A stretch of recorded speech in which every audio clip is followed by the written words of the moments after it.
إن الحمد لله نحمده ونستعينه ونستغفره ونعوذ بالله من شرور أنفسنا ومن سيئات أعمالنا من يهده الله فلا مضل له ومن يضلل فلا هادي له وأشهد أن لا إله إلا الله وحده لا شريك له وأشهد أن محمدا عبده ورسوله أما بعد فإن أصدق الحديث كتاب الله وخير الهدي هدي محمد صلى الله عليه وسلم وشر الأمور محدثاتها وكل محدثة بدعة وكل بدعة ضلالة والضلالة في النار. أعوذ بالله من الشيطان الرجيم. بسم الله الرحمن الرحيم. ما سلككم في سقر قالوا لم نكن من المصلين. حاضرین مجلس، محترم بزرگوں، نوجوان ساتھیوں، پیارے بچوں، گھروں کے اندر شب بیداری کر رہی خواتین، تمام قسم کی تعریفات اس اللہ رب العالمین کے لیے لائق و زیبا ہے جس نے ہمیں اور آپ کو دنیا کے اندر پیدا کیا اور ہماری رہنمائی کے لیے، ہماری کامیابی اور کامرانی کے لیے بے شمار انبیاء کو دنیا کے اندر مبعوث کیا۔ بعدہ درود و سلام کے بے شمار پھول نچھاور ہوں اللہ رب العالمین کے بھیجے گئے تمام محبوب پیغمبران اسلام پر، خصوصاً بالخصوص نبیوں کی آخری کڑی رحمت دو عالم تاجدار مدنی جناب محمد عربی صلی اللہ علیہ وسلم کی ذاتی گرامی پر۔ حاضرین، آج کے اس موقع پر آپ حضرات کے سامنے کچھ احباب نے مجھے نماز اور اس کے متعلق اہم گوشوں پر گفتگو کرنے کا مکلف بنایا ہے۔ بہت ہی کم وقت کے اندر کوشش ہوگی کہ کم وقت کے اندر بہت ساری باتیں آپ لوگوں کے سامنے رکھ دی جائیں۔ مجھے یہ بات بہت اچھی طرح سے معلوم ہے اور آپ بھی جانتے ہیں کہ نماز کے موضوع پر تقریریں سنتے سنتے، علماء کے دروس اور خطابات سنتے سنتے بہت سارے لوگ بچے تھے اور جوان ہو گئے۔ بہت سارے لوگ جو جوان تھے وہ اب بڑھاپے کو پہنچ چکے ہیں۔ لیکن میں یہ بات پوری ذمہ داری کے ساتھ کہہ سکتا ہوں کہ ابھی رمضان کے مہینے میں اگر کسی طرح سے ایک مہینہ 5 وقتہ نمازوں کی پابندی کر رہے ہیں تو یہ یقینی ہے کہ رمضان کے بعد مسجدیں بالکل ویران ہو جائیں گی۔ مسجدوں کے اندر صرف اور صرف وہی چند لوگ جو پہلے سے پڑھا کرتے تھے وہی مسجدوں کو آباد رکھیں گے۔ اکثریت بلکہ 99% لوگ رمضان کے بعد بھی نماز پڑھنا چھوڑ دیتے ہیں۔ یہ چیز ہمارے اور آپ کے لیے بڑی ہی بدنصیبی اور بڑی ہی تکلیف کی بات ہے کہ ہم اور آپ پورا مہینہ رمضان کا روزہ رکھیں غیر مسجد۔ بڑی بدنصیبی کی بات ہے کہ ہم اور آپ پورا مہینہ رمضان کا روزہ رکھیں، اور روزہ اس لیے رکھتے ہیں، اللہ رب العالمین نے فرمایا ہم نے روزہ اس لیے فرض کیا ہے تاکہ تم متقی بن جاؤ، رمضان کے بعد تم نمازی بن جاؤ۔ اگر رمضان سے پہلے بے نمازی تھے تو کم سے کم رمضان کا روزہ رکھ کر کے اس میں توبہ اور استغفار کر کے اللہ رب العالمین کا تقوی اختیار کرو اور رمضان کے بعد نمازی رہو۔ کم سے کم 5 وقتہ نمازوں کی پابندی تو کرو ہی۔ یہ ہم نے روزہ اس لیے فرض کیا ہے۔ بڑی حیرت کی بات ہے، لوگ پورا مہینہ روزہ رکھتے ہیں لیکن روزہ رکھنے کے بعد، عید کی نماز پڑھنے کے بعد شاید کوئی آدمی ظہر کی نماز پڑھنے آتا ہو جو رمضان سے پہلے بے نمازی تھا۔ اگر رمضان سے پہلے بے نمازی تھا تو عید کی نماز پڑھنے کے بعد ظہر کی نماز میں ایسے لوگ خال بہت ہی کم نظر آتے ہیں۔ یہ ہمارے اور آپ کے لیے بہت ہی تکلیف کی بات ہے، اور یہ اس بات کی دلیل ہے کہ رمضان کے روزوں کی فرضیت کا جو فائدہ اور ثمرہ ہونا چاہیے تھا وہ فائدہ ہماری اور آپ کی زندگی پر مرتب نہیں ہو رہا۔ اللہ تعالیٰ نے روزہ جس لیے فرض کیا تھا اس روزے کی پابندی کرنے کے باوجود اگر ہماری اور آپ کی زندگی میں رب العالمین کا خوف نہ آئے، ہم اس کی عبادت نہ کرنے لگ جائیں، ماضی کے گناہوں سے توبہ اور استغفار کر کے اللہ رب العالمین کے لیے متقی اور اللہ رب العالمین کا خوف اختیار نہ کریں، یہ اس بات کی دلیل ہے کہ ہمارا اور آپ کا روزہ بالکل اس انڈے کی طرح ہے جو انڈا اندر سے بینڈا ہو جاتا ہے، یعنی بظاہر وہ انڈا رہتا ہے لیکن اندر سے وہ خراب ہو جاتا ہے۔ ہمارے اور آپ کے روزوں کی مثال ایسے ہی ہے کہ بظاہر ہم اور آپ روزہ تو رکھتے ہیں لیکن ان روزوں کا فائدہ اور ثمرہ جو ہونا چاہیے تھا وہ ثابت نہیں ہوتا۔ آج جو باتیں میں آپ لوگوں کے سامنے کہہ رہا ہوں یا آئندہ ابھی آنے والے کچھ وقت میں کچھ باتیں اگر رکھوں گا، میں سمجھتا ہوں یہ ساری باتیں نئی نہیں ہیں، یہ ساری کی ساری باتیں بہت پرانی ہیں۔ لوگوں کی عمریں گزر گئیں تقریریں سنتے سنتے، لوگ بوڑھے ہو گئے، بال سفید ہو گئے علماء کی خطابات سنتے سنتے، لیکن وہی رفتار بے ڈھنگی جو پہلے تھی سو اب بھی ہے۔ لوگ اگر پہلے بھی بے نمازی تھے تو رمضان کے بعد بے نمازی رہیں گے، اور میں پورے دعوے کے ساتھ آج اس بات کو کہہ سکتا ہوں کہ آج میں 1 گھنٹہ نہیں 2 گھنٹہ نہیں، آپ مجھ سے پوری رات تقریر کروا لیں، پوری رات میں تقریر کر کے جاؤں، شاید کوئی اللہ کا بندہ سدھر جائے۔ لیکن اللہ رب العالمین نے قرآن کریم کے اندر فرمایا وما علینا الا البلاغ، جو بھی اللہ رب العالمین کے پیغام کو پہنچانے کے لیے دنیا کے اندر آئے، چاہے وہ انبیاء اور رسل ہوں یا انبیاء کے وارثین علماء ہوں، ان کی صرف اور صرف ذمہ داری یہ تھی کہ وہ حق بات کو لوگوں کے سامنے کھول کھول کر بیان کر دیں، اس پر عمل کروانا، لوگوں کو نمازی بنوانا، یہ علماء کی ذمہ داری نہیں ہے۔ ہمارا اور آپ، میرا اور علماء جو ہیں، ان کا کام صرف اتنا ہے کہ اپنے اعمال کو درست رکھیں اور لوگوں کے سامنے اللہ رب العالمین کا پیغام پہنچائیں۔ اب الگ بات ہے کہ لوگ عمل کریں نہ کریں، یہ ان کی ذمہ داری ہے۔ لہذا اسی امید کے ساتھ آج میں آپ حضرات کے سامنے نماز ہی کے اہم گوشوں پر کچھ دیر گفتگو کرنے کا ارادہ میں نے کیا ہوا ہے۔ اللہ رب العالمین سے دعا ہے اللہ تعالیٰ مجھے کہنے، آپ حضرات کو سننے سے زیادہ ہمیں اور آپ کو کہی گئی باتوں پر عمل کرنے کی توفیق عطا فرمائے۔ آج مسلمانوں کی زندگی میں اگر کسی چیز کی کمی ہے تو وہ صرف اور صرف عمل کی ہے۔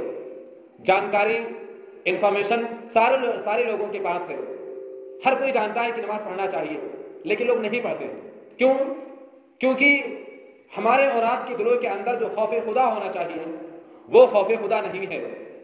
میں آپ کو بتلاتا چلوں کہ پہلے زمانے کے جو چرواہے تھے، رسول گرامی علیہ الصلوۃ والسلام کے دور میں جو بکری کے چرواہے تھے، چھوٹے چھوٹے طبقے کے جو لوگ تھے، ان کے اندر جو خوف خدا تھا، ان کے اندر جو اللہ رب العالمین کا خوف تھا، ڈر تھا، وہ آج ہمارے معاشرے کے اچھے سے اچھے خاندانی لوگوں کے دلوں کے اندر موجود نہیں ہے۔ چاہے وہ خان ہوں، چاہے وہ پٹھان ہوں، چاہے وہ کسی بھی برادری سے تعلق رکھنے والے ہوں، کوئی مالدار ہو یا غریب ہو، کوئی مڈل گھرانے کا ہو یا متوسط گھرانے کا ہو، چاہے جس گھرانے سے تعلق رکھنے والا آدمی ہو، پہلے زمانے کے جو چرواہوں کے اندر خوف خدا تھا، پہلے زمانے کے اندر جو چھوٹے چھوٹے طبقے کے لوگوں کے اندر اللہ رب العالمین کے تئیں جو ڈر تھا، جو خوف تھا، وہ آج کے زمانے میں اچھے خاصے لوگوں کے دلوں کے اندر نہیں ہے۔ میں اور کھل کر کے کہوں تو آج کے جو حاجی ہیں، بڑے بڑے اپنے آپ کو متقی اور پرہیزگار بتانے والے، سجدے سہو کرنے والے، ایسے لوگوں کے دلوں کے اندر بھی خوف خدا نہیں ہے۔ آپ کو سن کر کے حیرت ہوگی، ایک مرتبہ عبداللہ بن عمر رضی اللہ تعالیٰ عنہ یہ بیٹھ کر کے مدینہ سے کچھ ہی فاصلے پر ایک صحرا میں کھانا کھا رہے تھے۔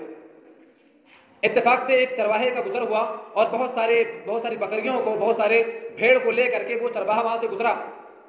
عبداللہ بن عمر نے اس کا امتحان لینے کے لیے کہا کہ اللہ کے بندے ایک کام کرو، ایک بکری ہمارے ہاتھ بیچ دو، اتنی ساری بکریاں ہیں، مجھے ضرورت ہے، ایک بکری ہمارے ہاتھ بیچ دو، اتنی ساری بکریاں ہیں، تمہارا مالک کہاں تم سے پوچھے گا کہ ایک بکری کہاں چلے گی؟ بہت ساری بکریاں ہیں، بے شمار بکریاں ہیں، ایک بکری ہمارے ہاتھ بیچ دو، اور مالک سے کہہ دینا، اگر پوچھے گا تو کہہ دینا کہ ایک بکری کو بھیڑیا اٹھا لے گیا۔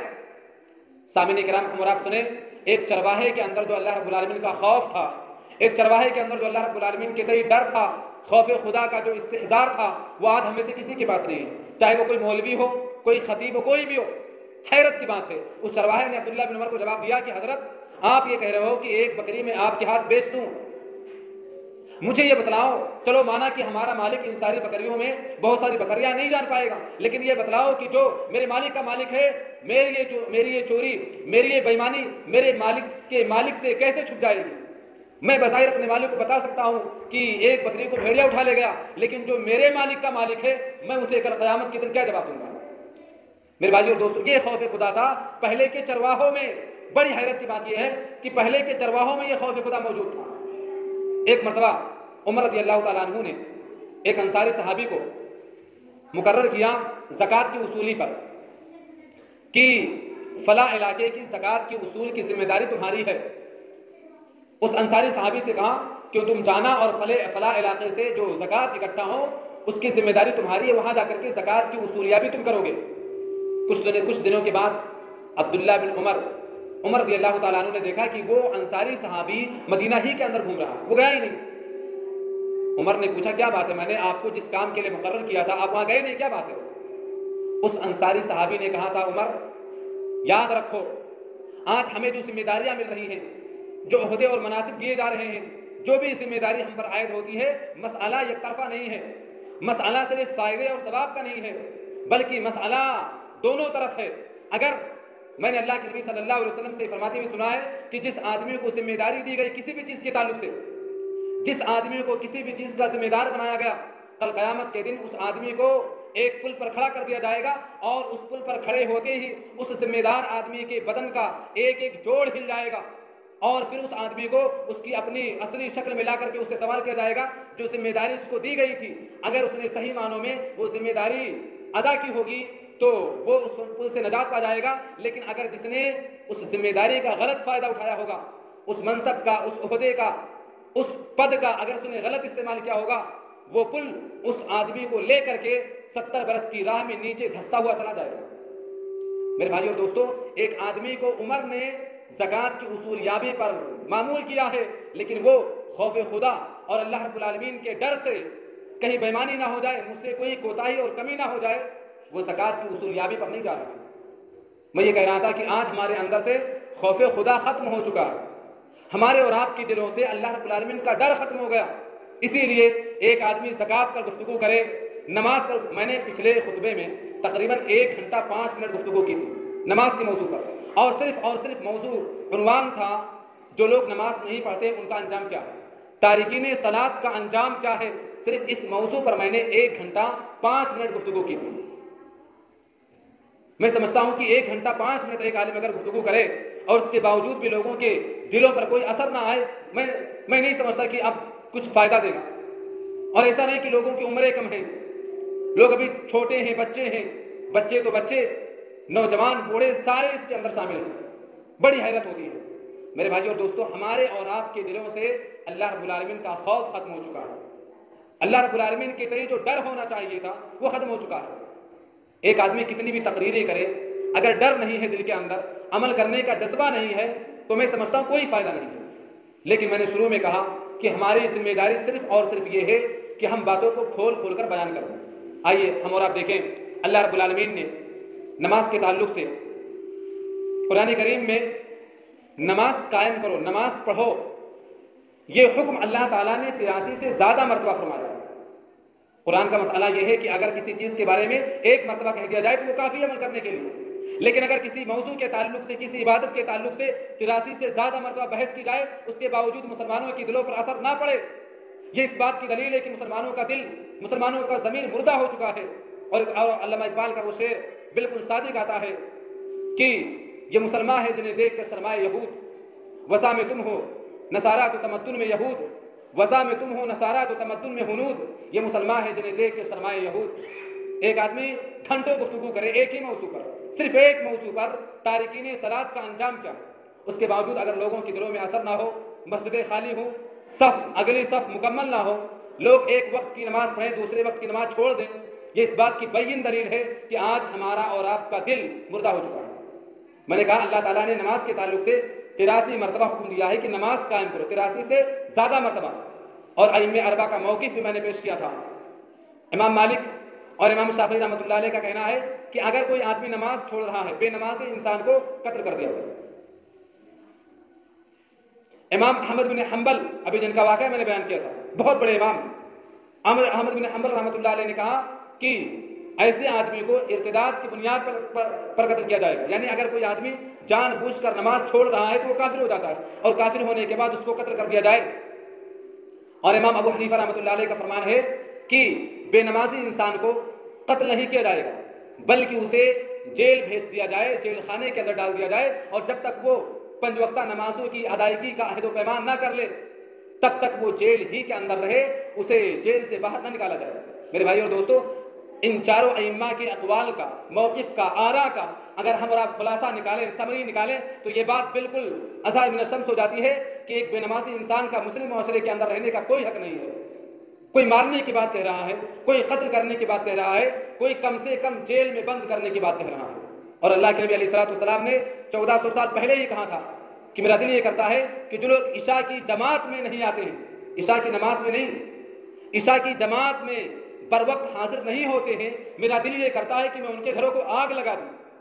لیکن مسئلہ یہ ہے کہ ان گھروں کے اندر رہنے والی عورتیں ہیں، ان گھروں کے اندر چھوٹے چھوٹے بچے ہیں، جن پر مسجد میں آ کر کے نماز ادا کرنا، باجماعت نماز پڑھنا واجب نہیں ہے۔ اس وجہ سے میں مجبور ہوں، ورنہ میں مسلمانوں کے گھروں کو جو عشاء کی نماز میں بر وقت حاضر نہیں ہوتے، ان کے گھروں کو آگ لگا دیتا۔ اور میں نے یہ بھی کہا تھا کہ رسول گرامی علیہ الصلوۃ والسلام کے زمانے میں جو منافقین تھے وہ بھی 5 وقتہ نمازوں کی پابندی کرتے تھے۔ ایک منافق جہنم کے سب سے نچلے درجے کا ہے، ایک منافق کو جہنم کے سب سے نچلے گھٹیا درجے میں ڈالا جائے گا، سب سے نچلے طبقے کے اندر منافق کو ڈالا جائے گا۔ منافق کی یہ سزا ہے۔ لیکن اس دور کے جو منافق تھے وہ 5 وقتہ نمازی تھے۔ لیکن آج حیرت ہوتی، میرے پاس الفاظ نہیں ہے کہ میں اپنے درد کو بیان کر سکوں۔ رکھیو غالب مجھے اس تلخ نوائی پہ معاف، رکھیو غالب مجھے اس تلخ نوائی پہ معاف۔ آج کچھ درد میرے سینے میں سوا ہوتا ہے، اور اس میں کئی چہرے ہیں، کئی طرح کے لوگ ہیں، کچھ اپنے ہیں، کچھ بیگانے ہیں، کچھ یار ہیں، کچھ دوست ہیں، سارے لوگ اس کے اندر شامل ہیں۔ کچھ ہمارا گھرانہ بھی ہے، ہمارے رشتہ دار بھی ہیں، سارے لوگ اس کے اندر شامل ہیں۔ داور حشر میرا نام اعمال نہ پوچھ، داور حشر میرا نام اعمال نہ پوچھ، اس میں کچھ پردہ نشینوں کی بھی نام آتے ہیں۔ بہت سارے لوگ اس کے اندر شامل ہیں۔ کس کس کو بیان کیا جائے اور کس کس کو چھوڑ دیا جائے؟ ایک ایسی عبادت جس کے چھوڑنے پر کافر ہونے کا اعلان کیا گیا، اس کے باوجود آج لوگوں کے دلوں میں کوئی فرق ہی نہیں پڑتا ہے۔ اللہ کے نبی علیہ الصلوۃ والسلام نے فرمایا کہ اگر کوئی آدمی نشے کی حالت میں آ کر کے ایک وقت کی نماز چھوڑ دیتا ہے، ایک وقت کی نماز، نشے میں مجبوری ہے، نشے میں آ کر کے اگر کوئی آدمی ایک وقت کی نماز چھوڑ دیتا ہے تو گویا کہ وہ دنیا اور دنیا کے اندر موجود ساری کی ساری چیزوں سے محروم ہو جاتا ہے۔ اور اگر کوئی آدمی اسی طرح سے نشے میں آ کر کے 4 مرتبہ نماز چھوڑ دے، اسے کل قیامت کے دن جہنمیوں کا پیپ پلایا جائے گا۔ ہم اور آپ اندازہ لگائیں کہ ہم اور آپ 4 مرتبہ نہیں نماز چھوڑے ہیں، 40 سال سے نماز ہی نہیں پڑھتے، پیدا ہونے سے لے کر کے 40 سال، 50 سال، 60 سال، اور بہت سارے لوگ ایسے ہیں جو 60 پلس ہونے کے بعد بھی آج بھی ان کو توفیق نہیں ہو رہی ہے، اور نہ ہوگی مجھے لگتا ہے، کیونکہ پرورش، تربیت ایسے ہی گھرانوں میں ہوئی ہے۔ میرے بھائی اور دوستو، اللہ کے نبی علیہ الصلوۃ والسلام کبھی کسی پر بد دعا نہیں کرتے تھے، لیکن جب جنگ احزاب کے موقع پر دشمنوں نے آپ کو عصر کی نماز سے غافل کر دیا، آپ نے ان کے لیے بد دعا کے لیے ہاتھ اٹھا دیا، اور اتنی جامع بد دعا کی، اتنی زبردست بد دعا کی کہ ہم اور آپ اندازہ لگائیں، آپ نے فرمایا کہ اللہ، جنہوں نے مجھے عصر کی نماز سے غافل کر دیا ہے، جب تک وہ دنیا کے اندر زندہ رہے نہ ان کی دنیا سلامت رہے، اور جب وہ مر جائیں تو قبر کے اندر بھی ان کو سلامتی نہ ملے، ان کی دنیا آگ سے بھر دے، قبر کو بھی آگ سے بھر دے۔ ایک آدمی کے رہنے کی صرف 2 ہی جگہیں ہیں، آدمی جب تک زندہ ہے دنیا کے اندر، مرنے کے بعد آدمی قبر کے اندر چلا جاتا ہے۔ اللہ کے نبی علیہ الصلوۃ والسلام نے صرف اور صرف عصر کی نماز میں غافل کر دینے والوں کے لیے اتنی جامع بد دعا کی کہ دنیا کے اندر رہیں تو چین سکون نہ پائیں، قبر کے اندر جائیں تب بھی چین سکون نہ پائیں۔ یہ اللہ کے نبی صلی اللہ علیہ وسلم کی نظر میں نماز کی اہمیت تھی۔ آخری وقت ہے، آپ نے اپنی امت کے لوگوں کو جو وصیت کی تھی وہ یہ تھی کہ لوگوں میں جا رہا ہوں دنیا سے، لیکن میرے جانے کے بعد تم نمازوں کی پابندی کرنا، 5 وقتہ نمازوں کی پابندی کرنا۔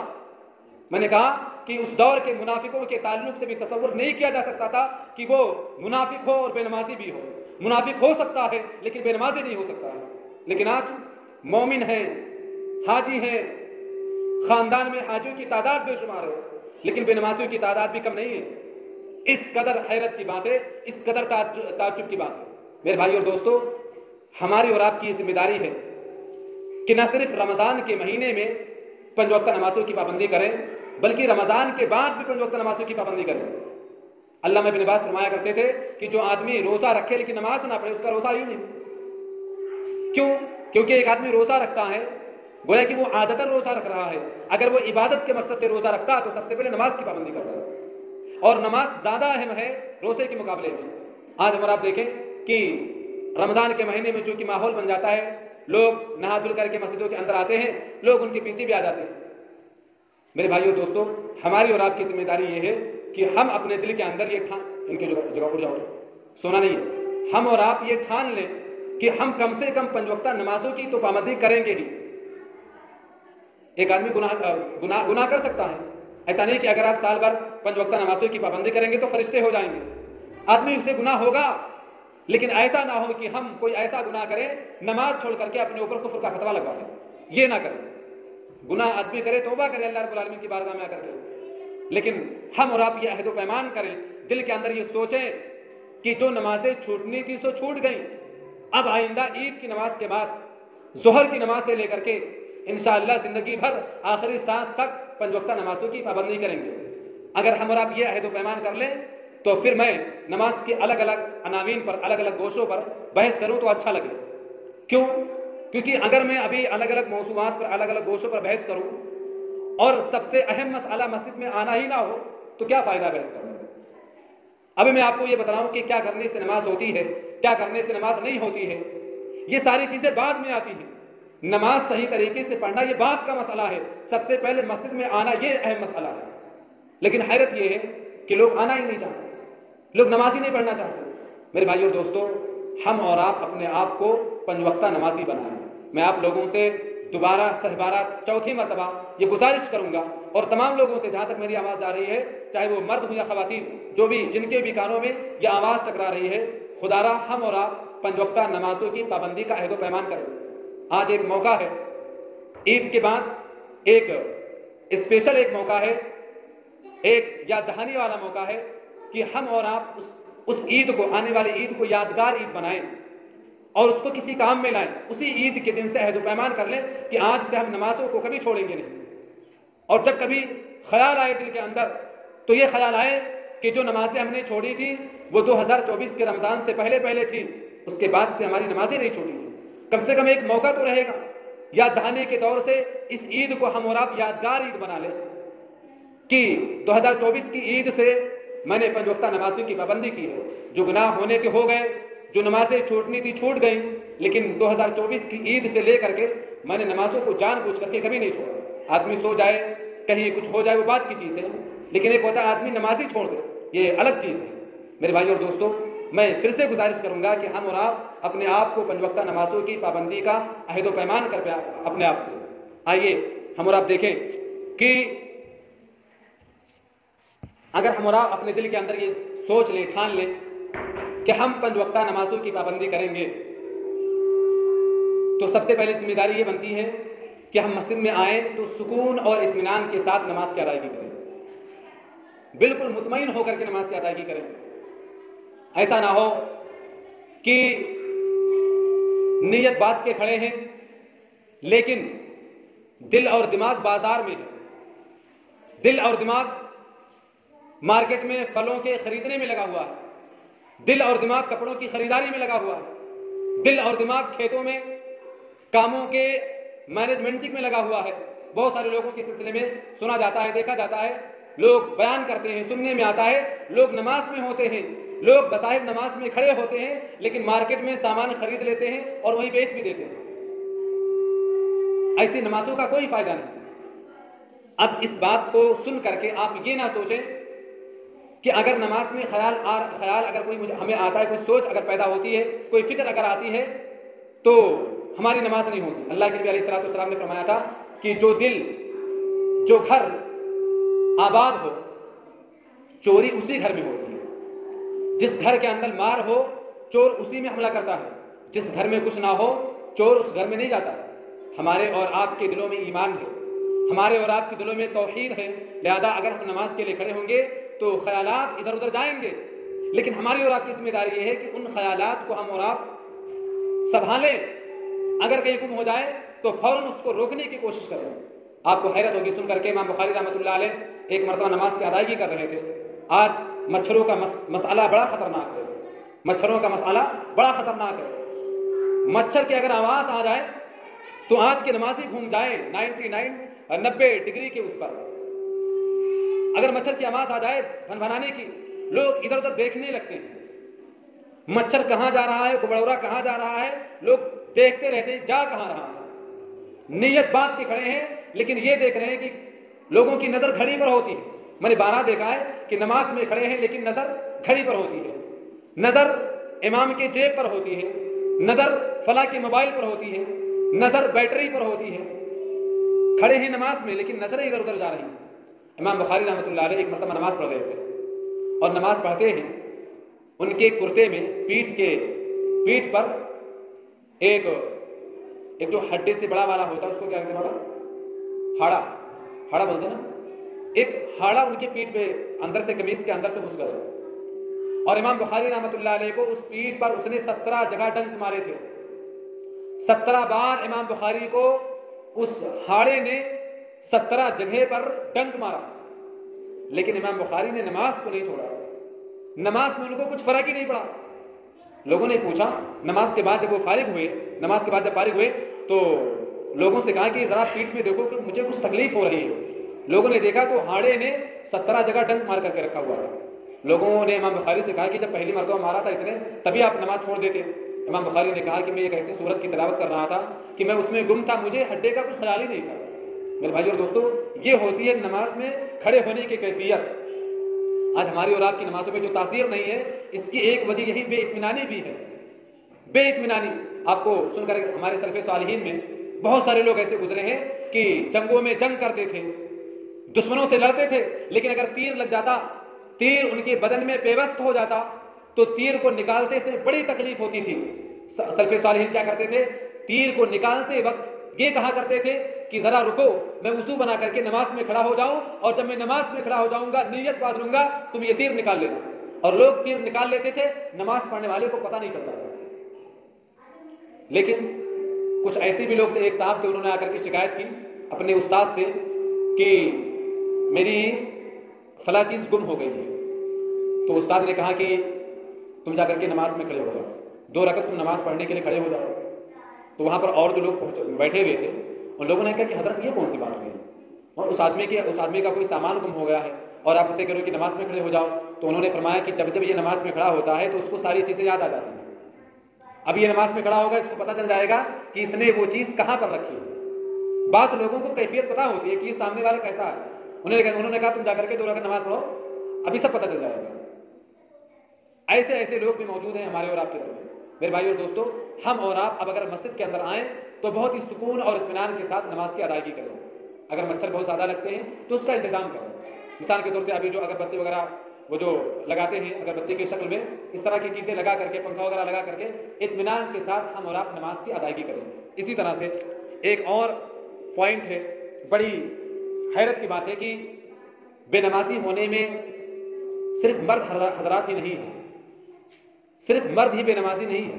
آج ہم اور آپ اپنے گھروں کا مشاہدہ کریں، جس طرح سے پورے گھر میں ایک آدمی نماز پڑھتا ہوگا مردوں میں، تو گھروں کے اندر عورتوں میں بس وہی جو بہت زیادہ بزرگ ہوں گی یا جو گھر کی ذمہ دار ہیں وہی چاہے پڑھ لیتی ہوں، بقیہ سارے لوگ بے نمازی ہیں۔ پتوہ بے نمازی، بچیاں بے نمازی، پوتیاں بے نمازی، مطلب عورتوں کا جو سلسلہ ہے، عورتوں کے جو اجناس اور جو رشتہ داریاں ہیں وہ ساری کی ساری بے نمازی ہیں۔